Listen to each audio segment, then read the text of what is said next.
Later about music was an intricate part of Marlene's life and the family, performing as a group in the Flin Flon area. She also played in a band with Paul Malley. I don't know if anybody remembers that. And also she played bass a lot with the Singing Post family. Some of you local people might remember those people. They married in 1958, and within 6 years had 5 children. Being an Air Force wife, sorry, my dyslexia. They're posted in several locations in Canada, including Cold Lake, where Tammy and Nicole were born, Chatham for me, and then Belleville for... You were Chatham too? No. Okay. And then Belleville for that one. And they were settled here from 62. I was 2 years old when I got here. In January 76, we all got packed up and moved to Germany. And we spent 4 years there, had a great time, gained a lot of weight, drank a lot of beer. There's probably some pictures of that too somewhere. In 1980, we returned, continued to live attached. In 1980, they returned to Belleville, continued on with their lives of traveling, tourism, friendship, and family. Marlene was active in the Lions Club, was instrumental in bringing the Lions Club to Belleville. She remained with them as president often as president and merged with the Lions Club during those years. She never turned down an opportunity to help any individual group or community activity. She always was generous with her time and finances to those she loved. Marlene once described her life as a fairy tale. She said that she married the man of her dreams, had wonderful children, traveled the world, had many experiences. She helped wherever she could. She remembered her beautiful singing voice. She will be remembered by her beautiful singing voice and her giving spirit and her zest for life. The family will now say a few words and place mementos in the thoughtful container crafted by Joel. I'll start this out here. We had whenever she would come do art out the Mileto for us, she'd always drink red wine and watch Days of Our Lives. Young and the Restless, sorry. Except for when that bad guy he got out of jail or something like that. She quit watching. What's his name? Victor. Young and the Restless? Does anybody else want to come up and put something in and say something? I do. And I'm after you. That will do by then. Marlene was a very dear friend of mine for 32 years. And it's just a little something I wanted to tell her. Thank you very much. And I have a Santa Claus out of her jewelry box that's got a little bell on it because she loved Christmas so much. And I want to thank everybody for coming and my sisters for all taking good care of Mom and putting this thing on. The family, Jim and the family. Yeah, and we had a blast in Germany.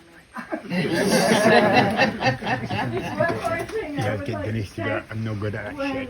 I'm stupider than you. Jenny asked me if there was something I wanted to put in there that she would enjoy. And the first thing I thought of was macaroni and cheese. I thought that wasn't appropriate.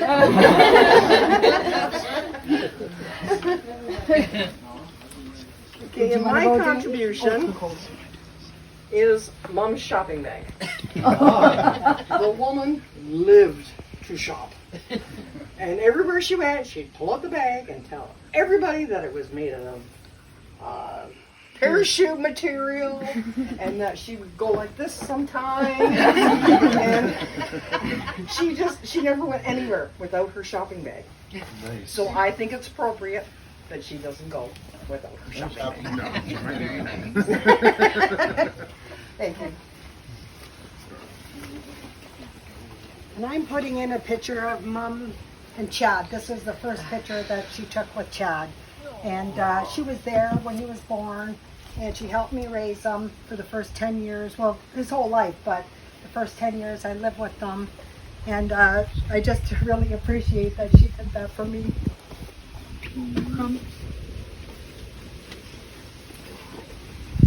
My mom and dad were friends for a long, long time. They were there before Tammy was born. We were in the military, and we went to a lot of bases together. They had a lot of parties. There's my mother and Marlene partying.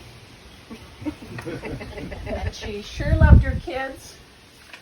And they had 5 of them and no money. And I remember going to their house, and they'd have huge bags of puff wheat, and that's what the kids got for breakfast. And we used to be fascinated because we only had 4 kids, so we were pretty well off. And Mom was 36 when she married and had me. And Marlene was a young bride of 18, and they lived next door. And Tammy was born 6 months before me. And she screamed all the time. The poor girl had a problem, and I think you had surgery when you were very young. Yeah, 3 And months old. my mother had just found out one night while Tammy screamed through the night that she was having twins, so she was terrified. But there was such a big age difference, but the 2 girls got along really well, and Mom was always proud of Marlene, and I found these clippings she had of the times she was with the Lionesses, and I think she was the president as well of the club, and she just was really proud, and they'd go out and they'd hear her sing whenever she was singing someplace that they could go. And we really loved Marlene. So I've got a couple little things here I want to put in here. One of them is when we were cleaning Mom's apartment out, she had this dressing table that my mom, if we could bury it with her, she would have wanted us to. And of course we did. So, she loved to make crafts. So this is a little dream catcher that she made. So we're going to send this along with her for her dreams. She always had this picture of my dad on her dressing table. That was her, I don't know, what was the word for it that she had? Does anybody remember? I don't know. It was her guy picture. So this needs to go with her as well. And then more so from me is Mom and I went on a lot of adventures. We traveled, Nicole and I pushed her through Las Vegas. Oh God, yes. The things that we didn't do with our mom. But one of the favorite things that Mom and I always did was we went to the movies. She loved to go to the movies. So I'm going to put our theme card and all of our points in Mom's And then there's just a couple of cards here that her sister sent. No, one sister sent this. And as well, her sisters sent some notes for her. So I'm going to put these in the box with her as well. So I think, did Jason... Oh, one more thing. Actually, Cliff and Lynn sent along a bottle of wine for Mom as well. So Grandma shared with Joel and I a real love of music. We grew up listening to her singing and all the different performances, and she handed down a lot of instruments to us. Fiddles, her 4-string guitars and stuff. We also became bone players, which she was as well. So when I started creating bones, she took a set and carried it in her purse with her everywhere she went. And she would pull these out at the most opportune moments. And, so I'm going to set along her set of bones. I have something? Sorry. No, come on.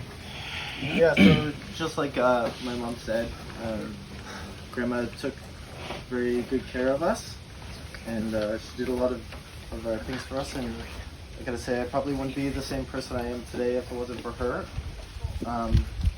When we cleaned out her apartment, I noticed she had pictures of nearly everybody here. She's extremely proud of her family and her friends, and what the last remaining things that she did have, it seemed that those were her prized possessions. But in that, I found a picture of her in 1981, and it's titled Marlene Singing Up a Storm. And, you know, she was in kind of rough condition when she passed away, and she never seemed to complain about a thing. And I just, you know, if anybody's going to find this capsule, I just want her to be remembered as somebody singing up a storm, being a free spirit.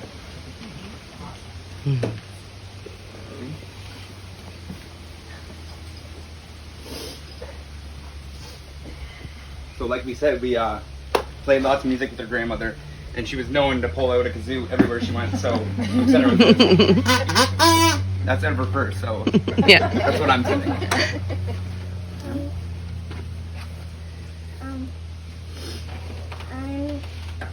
The last thing I did with Gigi was I played cards and we played cribbage, and she taught me how to play that. So I'm gonna send off home. It's okay. Okay. So you can put that in there for her, and then what'd she give you here? What's this? One of her crafts?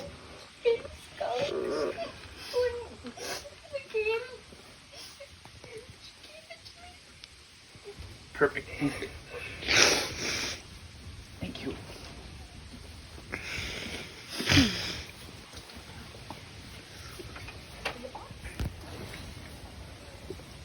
So we did have a bench made for my mom. So if you ever want to have a glass of wine with mom, she'll be down here at the Sap House. And you can go down and we have a bench made up. And it says, I'm fine and dandy. Because that's what she always said every time you called. And my Aunt Joan actually said that every time she called, she always said, I'm fine and dandy. But when Mom was dying and she called, she said, how you doing? She goes, well, I'm fair to middling.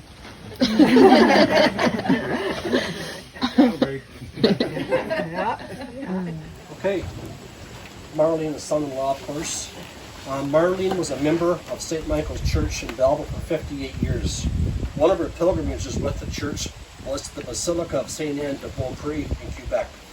St. Anne is believed by the pious to obtain miracles through her intercession. St. Anne was the mother of Mary Magdalene, Jesus' virgin mother. Marlene brought back holy water, which will be used to consecrate the ground where she will be laid to rest. The interment of her ashes will be performed tomorrow morning at the Sap House next to a beautiful blue spruce tree as per her request. Please join me in reciting the Lord's Prayer. Our Father, who art in heaven, hallowed be thy name. Thy kingdom come, thy will be done. Give us this day our daily bread, and forgive us our trespasses against us. Lead us not into temptation, but deliver us from evil. And that's our religious ending. Mom would like that. So here's my house. And this is where the Sap House is. This is Jim's grandfather's car.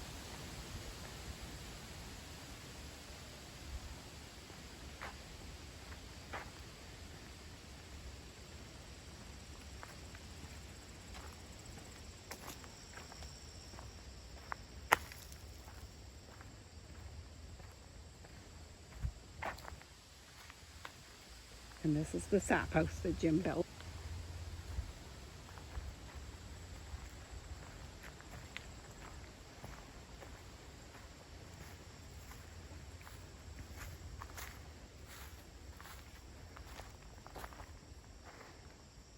And this is Mom's little corner of the world. So anytime you ever want to come visit her, just let us know, and we're just going to put her here now.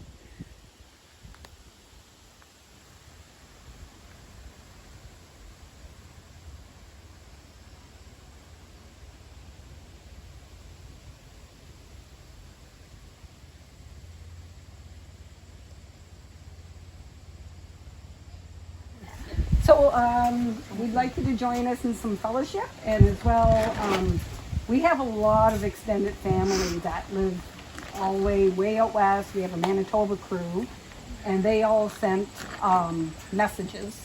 So we're just going to play these, and we're going to start some food, and it can just kind of be interactive. Hello, Beloy family. We're here gathered, having a little party for Marlene, reminiscent of the parties that we used to have when Art and Marlene came by. So we all are drinking a little bit of wine and having fun. Tammy and Denise, Nicole, Jeff, Jen.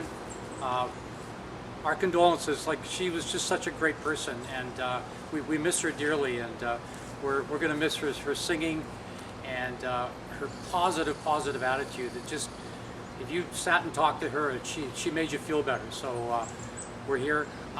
My daughter Renee was supposed to come. She's a farm girl now that was doing some baling and everything, and her big deal.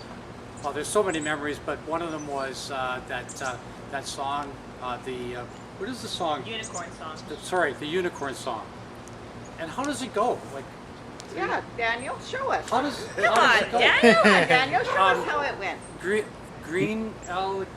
We can sing it all. We can sing it along like geese. Humpback camels alone. Humpback camels and some chimpanzees. See how much we miss you, Marlene? Oh my goodness.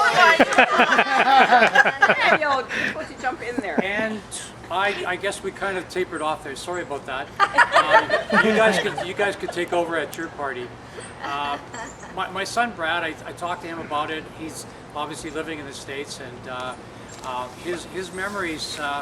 Marlene, your mom was at 2 or 3 of his hockey games in Cornell, and boy, did he appreciate that. Art and Marlene came down. The support from family, it really meant a lot. So what's going to happen here? You could probably guess. We're all going to say a little something, and some singing, some stories. Maybe I'll start off with my story. There's going to be so many. I just want to say that what really meant a lot to me about your mom, we played a song together. I played guitar, and she was singing at my daughter's wedding, and a little nervous and everything, and she was so professional. I mean, it just turned out so well. And what it started is every year she'd come, we'd sing a little bit together, and so it was just a really nice experience for me. And then one day she said, I really like playing with you because you remind me of playing like my brother Ricky. And what an honor it was. Like, Ricky was my idol. He was such a good guitar player. So for Marlene to tell me that, honest to God, it meant so much to me. And anyways, we're going to pass the camera along to everybody, and hope you guys are having a great time there. We wish we were all there. This COVID thing is so stupid. We'd have this gigantic party. Sucks. COVID sucks for sure. We would have this gigantic party there, but so we're splitting it up. Here's the Manitoba version, and we're going to just pass the camera along here. You're next. Yes. Okay, I have to ask my mother. Where is she? And Marlene is my godmother, right? Yes. Yes. She's my godmother. How Yes. special is that? I know that. I just had to confirm. I think my earliest memory of Auntie Marlene is in Cranberry Portage. Seeing her sitting around as a group like this and singing. And I thought she was the most beautiful person I've ever seen, with a beautiful, beautiful voice. So that's my earliest memory, and I miss her like crazy. On to George. My memories of Marlene are here at this house in that driveway, basically. Right. In their trailer, and she was a beautiful, loving woman, and I remember her singing. And basically, that's it. All my memories are right here at this house. My memories, of course, are after graduating high school and putting $200 in my pocket and hopping on a plane and then a train and then another train and then a taxi and arriving at Art Marlene in your house in 1979, I think. And I wasn't quite sure. I didn't know anybody very well. And we went to the store where Auntie Marlene was working, and she welcome, open arms, and hugged me. And then she took care of me from that day forward. We crocheted together. We went on Volks marches. That's the picture that I put on Facebook. She showed me the ropes. She got me jobs. And then my first memory of her, you reminded me, is I didn't know who Auntie Marlene was when we were all little, sitting in the living room of our house. And in walked Auntie Marlene, and she hugged each one of us. I was, oh my God. What is this hugging thing? It was like a little awkward.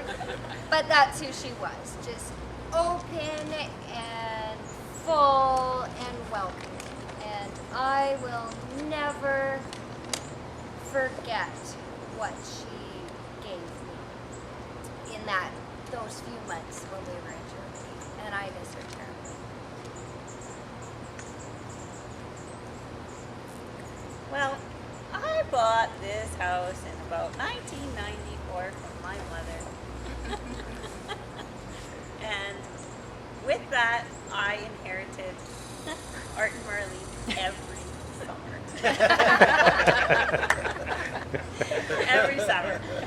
Some years it went on a long time, up until sometimes October.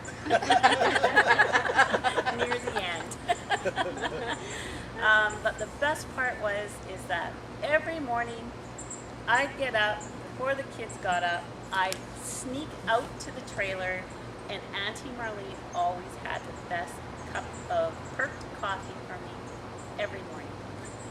Every morning. And so we would sit there and chit-chat every morning, every summer, and it was really, really great. And my kids have the best memories of when they wake up, they would run over into the trailer, and then when everyone got up, then we all came in the house because then it was a bit too much. But those are my memories, the best memories in the world. And of course. I remember her being such a strong and beautiful woman who always made everyone feel good about themselves. Marlene, wife of Art.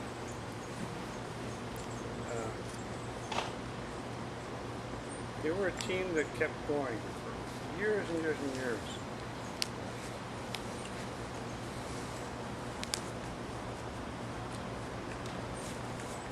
She somehow got you to love her,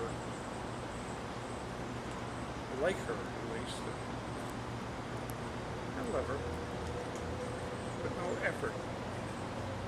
She was open and honest, and I remember her in Flin Flon. This is as far as I go. Very strong woman. Thank you. Well, Marlene and I were sister-in-laws, and we married the Chartrand boys. And I remember up north crosswords and Scrabble, but I think, of course, the music was and the positivity. But the best time, as Jeff alluded to, they came to watch Brad play hockey at Cornell. And she was such a good sport. They had traveled all this way.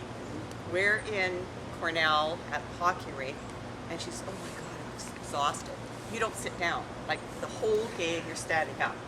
And then we go to the rest of the two Dunbars, and she says, oh my God, thank God I can sit down. Totally packed. Uncle Art is the hit of the party. They loved him. His name is still on the wall at Dunbar's.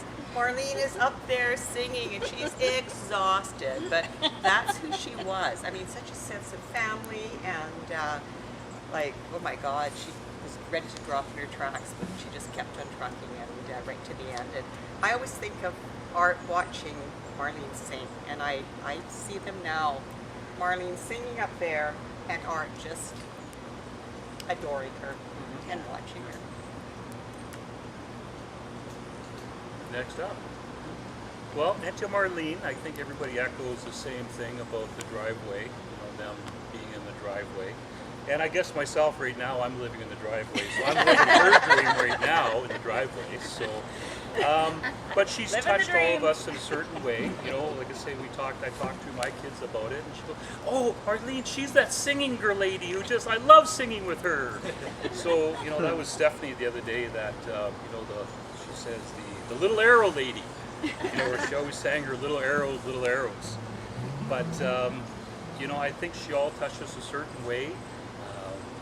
She always had words of wisdom, and we kind of almost knew we had winter, and we had the driveway season, and so that was our 2 seasons that we had in Winnipeg. So the other thing is the end of the year driveway party was probably one of the better parties that we always had every year, and that's what I remember most of it.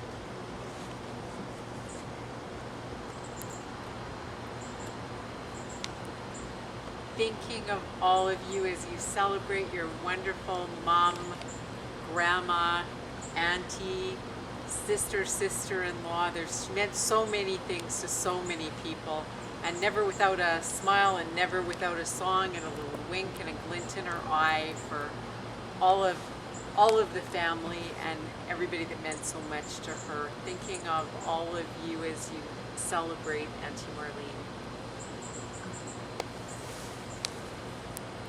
Marlene, you're going to be deeply missed. I know that all of us here have fond memories of you and Uncle Art. And I always remember coming here when we had our parties, and you were always here in our hearts, and we will always remember you as who you were, and we deeply, deeply, deeply miss you.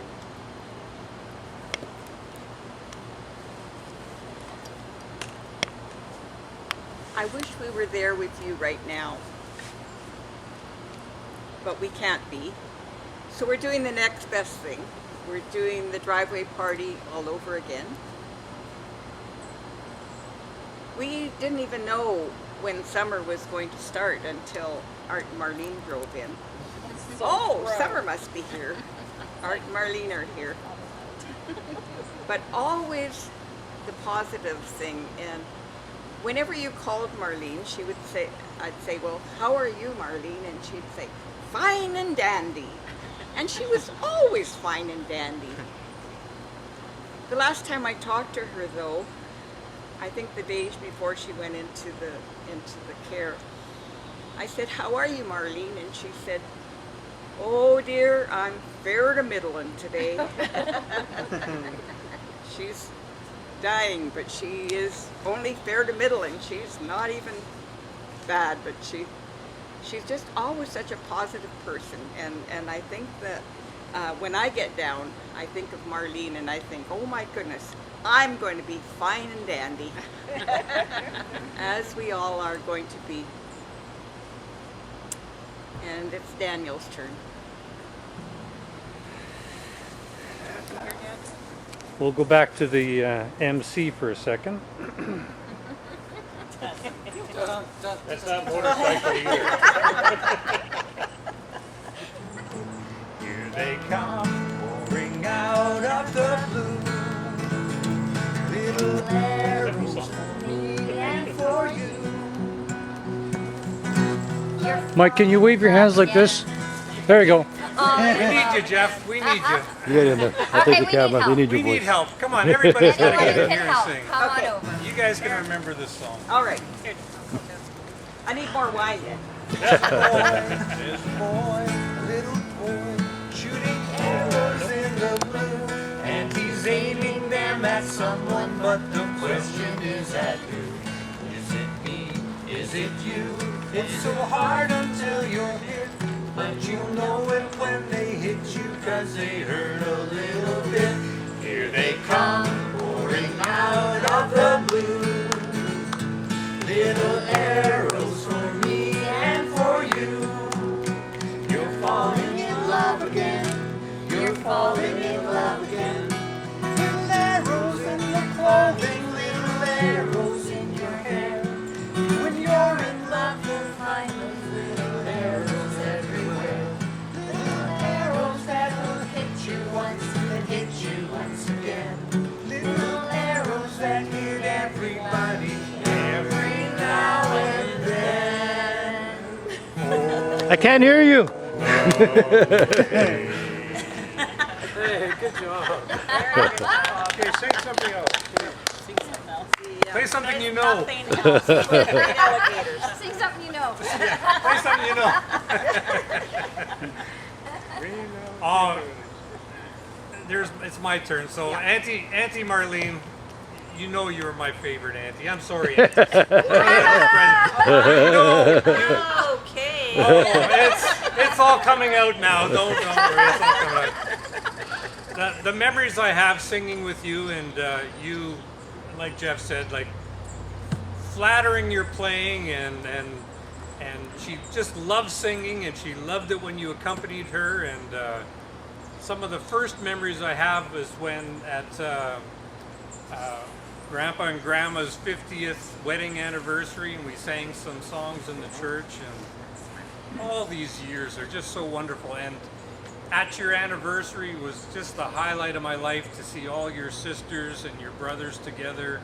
And that's the first time in my life I got to hear you all sing together. It was such a treat and such a treasured memory. I have pictures in my music room of that occasion, and you know I loved you to death, and I love all you guys out there, and it's I miss you all, and I hope to see you all soon. So, love you all. Amen. Amen. Gail and my sister Gwen with us today, so we all just wanted to say hi and pass on some messages to you and your family.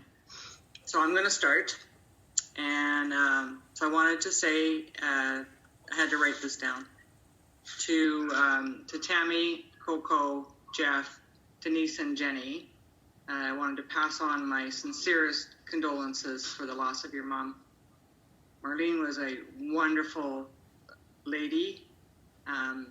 She was always fun-loving and kind. She had the generosity of just amazing.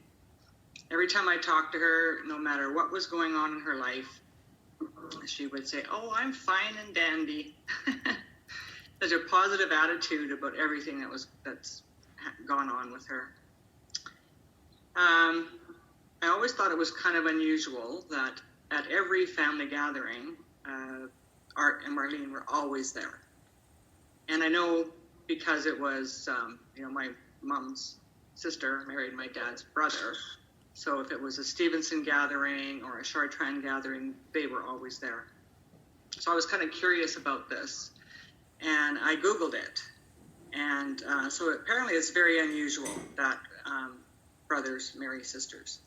And so we are considered, you siblings and I are, and I guess all of Mom's kids, we're considered double cousins.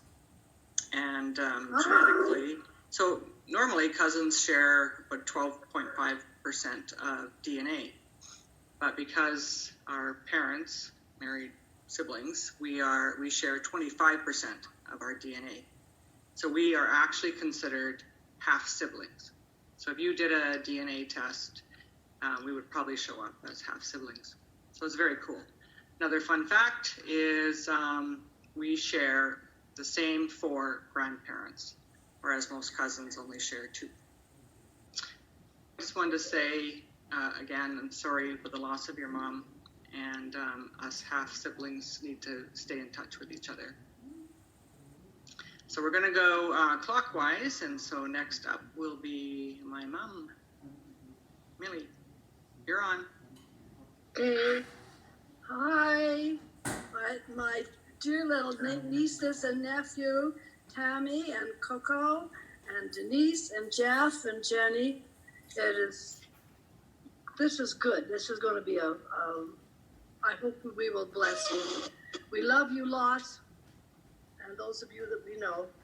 Okay, I'm going to tell you a few things about Marlene and I, and Marlene especially, because we are the two oldest in the family, and Marlene was born in Bozeman, in the nursing home, Bozeman, Manitoba, in the Swan River Valley, and I have to read this. And I was born on the farm. Marlene, I was born on May the 30th, 38. Our dad rode the rails to Sudbury, Ontario for a job and got a job in the mine. And our first home there was at Ramsey Lake and outside of Sudbury, I guess. There, I don't remember these things, but they happened. I slammed the screen door on Marlene's baby finger and deformed the tip for life. Poor girl, and she never let me forget it, by the way. I also cut her hair once when we were there, and I was 3 and she was 2, and Mom was just furious, and Marlene looked quite terrible. Next, we lived on Keziah Street in Sudbury, Ontario, and we had bed bugs there, and the house had to be fumigated. That's one of the main things I remember about that. I'm not going to go into it. Marlene was a pretty, delicate little child. She cried a lot. And so I'm going to tell you about how we left there. Evelyn, Roy, and Gail were all born in Sudbury. Our mother was sometimes overwhelmed by all her children. We left Sudbury in a Model A car, following the almost finished number 1 highway. I can kind of remember all the gravel, all the way pretty well, as far as I know. Mom and Gail in the front seat, Mom holding Gail in the front seat, and myself and Marlene, Evelyn and Roy in the back. I remember Marlene and I taking turns holding Gail. She was pretty young, in the back while Mom either took a break or held Roy. I was 5 years old and Marlene was 4. We ended up in Manitoba, first in the hired man's house on Grandma and Grandpa Evans' farm, then into Bozeman to what was called the McVicker Mansion. We thought it was marvelous, a big 2-story house that actually burned down on December the 1st, when Mom was expecting Rick. So it was in there somewhere. I was 10 years old. When Dad was there, we always had music. He taught Marlene and I to sing harmony when we were 4 and 5 years old. When we started school, we sang in the music festival every year in Swan River. We always won our category. Marlene had a very, very sweet soprano voice, and I had the lower, bigger voice. We were quite good together, sisters' voices. Marlene and I, being the oldest in the family, were very close as children. I was the firstborn, so consequently I was the bossiest, and Marlene was always a gentle, more compliant child. We got along well, of course. We moved to Flin Flon, Manitoba, and Dad always had a dance band. Marlene and I sang with Dad's dance band. We also sang on CFAR, the local radio station, and at some of the dances he played for. Evelyn joined us a couple years later, and we became the Stevenson Sisters Trio. Actually, we were quite good. We sang at lots of concerts, dinners, we called them fun fights, clubs, etc. We were fairly famous for a few years in Flin Flon, Manitoba. Then Marlene and Art were married. They moved to Ontario, and I kind of lost her as my best friend. Of course, she remained my loving sister, always. My sister Marlene had a very gentle, sweet spirit. I have a few memories of her getting me out of a few bad spots when we were in Bozeman with her gentle way and me and my big mouth. And so she was always very good that way. Marlene could mimic when we were a little older, Marlene could mimic singers like Patti Page. She sounded just like them. Mr. Bashinsky, who was our music teacher in Bozeman, and took us to the festival one time, Marlene overheard him say that those Stevenson girls have perfect pitch, which is a real compliment to us. I'm going to tell you two things. One was Mom. I think she got frustrated with us, and or we did something that we shouldn't do, and Mom would put us to bed with no supper. And Marlene was such a good crier. Oh, she could cry. So we said, Marlene, cry, okay? Well, she could cry and keep it up. Finally, Mom got so fed up with it, she said, you can go, okay, you can get up, kids, and have dinner, have a peanut butter sandwich. Marlene and I were fairly young. I just want to leave you with a couple of things. Marlene and I were fairly young, and we overheard our dad. He thought he was saying something good to comment about us. He said this: Mildred is the smart one, and Marlene is the pretty one. You know what the result of that was? Marlene thought she was dumb, and I thought I was ugly. And when we were older, we talked about that quite a bit. And I was always so careful. I talked to my children. I never, ever talked like that about him. He didn't know he was doing anything wrong, but at the same time, that's how we received that. And it held on for us during most of our lives. Okay, Marlene and I remained good friends all our lives.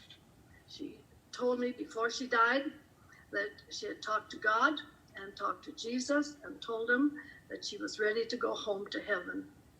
I am comforted by that fact. I will see her again. So I want God to bless you all, and I feel this was a real honor just to be able to talk to you. Love you. Thank you, Mom. Okay, and Gail, did you want to say something? Sure, I sure do. See, Millie took my cry story. Millie, we talked about this, and you promised that I would be the one who could talk about Marlene crying all the time, because that's one of my memories. And I remember our childhood, and I remember the house burning. First, I want to say Tammy, Nicole, Jeff, Denise, and Jenny, I'm really, really sorry. So sorry for your loss, and sorry for our loss, because we're missing our sister as well as you're missing your mom. I remember Marlene mostly from when I was probably about 11 and she was 15, and she started. Am I on? Am I talking? Because I only see Millie. Yep, I see you. Yep. Okay. And now I see you, but I don't see me. But then that's okay. Yep, you're good. So anyway, I remember Marlene when she went to Cranberry Portage and she worked for Tonopah Lodge. Oh, yeah. Visit her. She was wearing this absolutely gorgeous dress with this tiny, tiny little waistline and her crinoline and her white high heels. And she had made flapper pie. First time I ever had flapper pie, and it was so good, so wonderful, just really tasty. And then I don't know how, and I'm sure it was the same trip. We went to Swan River and we went out to the farm, and Marlene, in that same dress and that same high heels, ran out to the barn, grabbed the pitchfork, and started pitching hay. She just loved the smell of the barn, and there she was out in the barn in her high heels. And I remember that, and I remember the crying. This, Marlene, come on, Marlene, cry. And I probably was only 3 or 4 at the time. In fact, I probably was 3, because it was in the big old house, but I still remember saying, Marlene, cry, and she'd just cry and cry and cry. And finally, Mom would say, oh, I don't know if Mom would say, for God's sake, but she probably did. And she'd feed us. It was all thanks to Marlene. So I really, really miss her, and I just send my condolences to all of you, and we have such a loss. She was a lovely sister. I loved her dearly. Yeah. And I love you. Thank you, Auntie Gail. Okay, so continuing on clockwise, I see Ev and Ed are still not visible. I mean, they're on, but if you guys can hear me, if you want to make sure you've clicked on your audio and video, then we'll be able to see you. I can kind of hear. Okay, so Gwen, did you want to say something as well? Yeah, I won't take up too much time in case Auntie Eb comes on. And we have lots of time. Yeah, okay. Well, I thought we only had a half an hour. Yeah. Yeah, okay. To all Auntie Marlene's family, all of my love and condolences to you all. Maybe some of you don't know me very well. I entered the Chartrand Stevenson family when I was 10, and but I've always been a part of the family. And I remember at Uncle Rick and Aunt Laverne's 25th wedding anniversary, Uncle Art brought this great big genealogy, or all of these papers and these references and everything else. And to our surprise, I'm actually a distant cousin, though I'm a sister to many. and so that just, when I was 10, I came home. But regardless, to Auntie Marlene, I was nothing more. I was always a niece and always part of the family. And I have many fond memories of her, though I wasn't at a lot of the family gatherings. I was at many of them. And just a couple of things that reminded me was of how kind and beautiful she was in her spirit. And she and Uncle Art came when I was married in 1985 or 1987 in Kitchener. And it was all thrown together at the last minute, and I called them and said, would you come and Uncle Art give me away and walk me down the aisle, because there wasn't time to get anybody else there. So Auntie Marlene and Uncle Art came, and like the mom that she was, I've got a picture, and I'll send them of her herding us, Vaughn and I, and the wedding party, and some really great pictures of her and how much fun it was. And we sang we sang a lot. I was like hoarse the next day. I could barely whisper, and it was a wonderful time. And even though my marriage didn't last, the last time when I came for Uncle Art's funeral, Auntie Marlene said, I've still got your wedding gift. And I can't remember how long it was, probably 20 years after or more. And she bought a vase in Greece. And so I didn't know what I was expecting. So she goes away, and she's going into this is in Belleville, of course. And she comes back, and I can hear her, I don't know whether I can find it or not. And she's mumbling to herself, and she comes out. She says, I found it. And she comes walking around the corner, and I'm thinking a Grecian vase. I don't know. I'm thinking like a Grecian vase. She comes out, and it's this tiny little, and it's beautiful, a beautiful little vase, and it's all hand painted in Indian ink and everything else. And she said, well, what were you expecting? She said, I couldn't fit a big vase in my suitcase. They wouldn't let me take it. She said, I would have had to leave some of my clothes behind, and I couldn't do that. And but that's what she was like. And I had the wedding picture for a long time and hadn't sent it. And I said, I've got this gift for you too, and it's a picture of our wedding. I'm not sure whether you want it or whether it's going to be meaningful or not. She said, dear, she said, you were married to this man, and you loved him, and you've got two beautiful boys. She said, and you got your sons from that. And that marriage was sacred because you were married in a church, and that will always be. So, of course, I want that picture. And so it was like that's how she framed things all of the time. I think that same visit I was really cold, and I hadn't worn a proper jacket. And she said, well, I've got something. She came out with this beautiful poncho, and it was beautifully embroidered and woven, and it was from Peru. She said it's been hanging in the closet ever since and I don't know how long ago she'd been in Peru. She said, I want you to have it. You can take it home. So I've got this beautiful embroidered poncho, and it's all colors, and I love colors. It's colors of the rainbow, and basically black.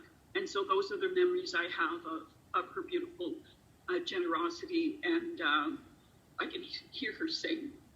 And even though I can't sing as well as everybody else did, she always said that I could sing with her any time. And to me, that was really a compliment. And I loved her very much. And I'm sure you're going to miss her, and Yeah, and we will too. And good luck tomorrow, and I'll be with you in spirit. Lots of love and hugs. Thanks, Gwen. You just reminded me of another story. I don't know if you guys remember the Indian baskets that we had on the back of the piano. I think we had curlers or a sewing kit or something, and I think there was 3 of them. Mom, do you remember those ones in Flim Flam? Sure. Yeah, so I wanted one for the longest time, and every time I went to Flim Flam, Dad would not give me one. It was, like, you can't ship something like that. I was physically there. Give me the basket. He wouldn't. So I was telling Marlene this story, and she's just like, why is he doing that? Wow. And 2 weeks later, I got in the mail an Indian basket, and it's the basket of all baskets. It wasn't one that was on the piano, but it was made by the same person. And this is one that Grandma Chartrand had, and Grandma Chartrand wrote all over the bottom of it, do not sell this. Roger's not allowed to sell this. It's got all this emotional language on the bottom of it. It's amazing. And, the fact that she sent me a letter with it. She said, your dad wouldn't give you one, but here's one you can have, and it's even better.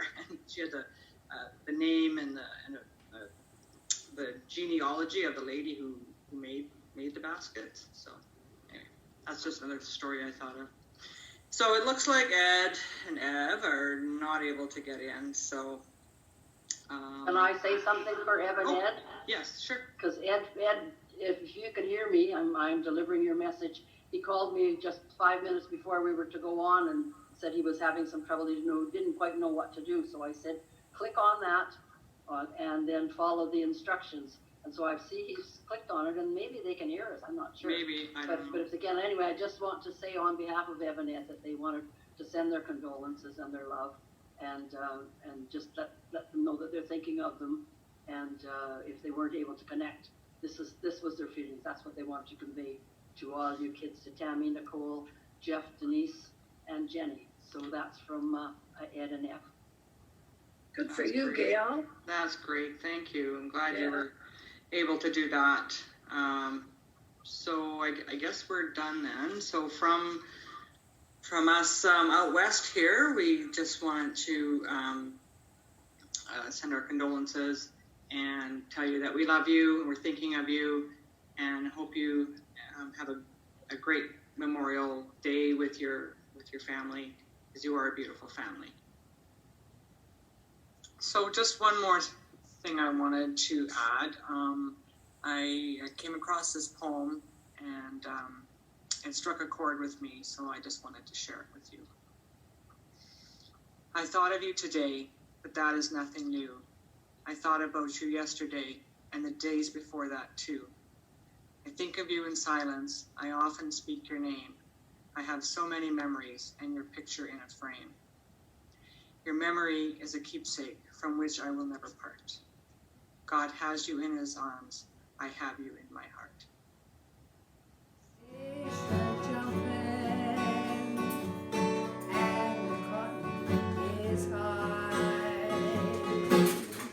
Where your daddy's rich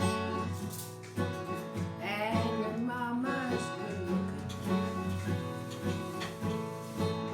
So hush, baby, don't you cry. One of these mornings, you're gonna rise up singing. Then you'll spread your wings and you'll take to the sky. But till that morning,